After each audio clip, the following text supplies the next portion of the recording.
So, and I know that there's this thought out there because I've talked to some of you through the years about this. And here's the thought that I think is in the room. My average donor's in his or her mid-50s to mid-60s. They still like to get the printed annual report. Direct mail is how we make most of our money and get most of our donations. This is all great, but 22-year-olds are not funding this program. So we'll get to this, you know, in the future. But, and this is all really nice and cute, but, you know, we got to make budget this year. I would say 3 quick things to that. First, go look at AARP's Facebook page. They're in that age group and they're engaged. So they're a great example for how, sorry, I don't know if you can hear me or not. But they're a great example of how those different demographics are actually engaging a lot on social media. Second, I would just throw it out there that you can get to it later, but by the time you get there and try to start connecting with them, it's too late. Like they've already, this is why, you know, companies like Target start targeting pregnant women as soon as the data shows that they start buying like their prenatal vitamins and stuff. Because once they pick their brands, that mom has chosen what kind of diaper she's going to buy for the rest of it. And every child she ever has. So it's the same thing with starting to engage with millennials. They're building those affinities, they're building the causes that they care about when they're younger, and you don't want to miss those opportunities because you just want to wait until they have more money to give you. So yeah, I forgot what my third one was, but those were the 2 important ones. Those are good. Those are 2 good ones. Good.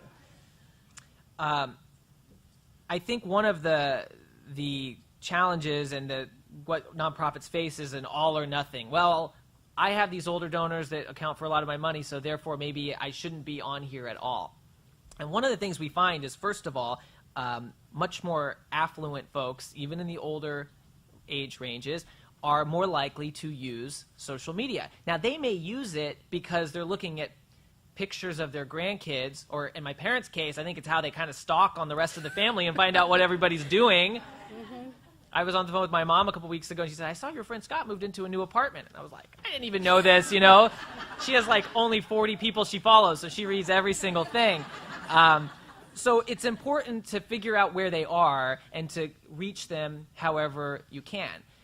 The other thing, though, to your point, Adam, that you brought up is I think we've gotten past the stage where people are saying, am I going to do this or not? Right now, what I see is nonprofits doing it, but often doing it in a way that's not really returning investment to them. It's not that you're not doing it, right? Probably most of you have a Facebook page. I mean, we can have a conversation about if it's, should I even do that? What I see, the more likely scenario is, I'm doing it, I'm actually spending time and money on it, there's an opportunity cost here, but I'm just not doing it very well. And I think that's a pretty dangerous place to be. I would rather you not do it than waste your time and energy, because that's a worse place to be.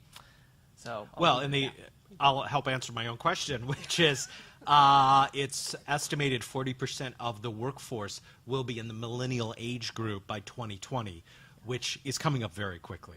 So workplace giving, that is your audience that you're going to be looking at.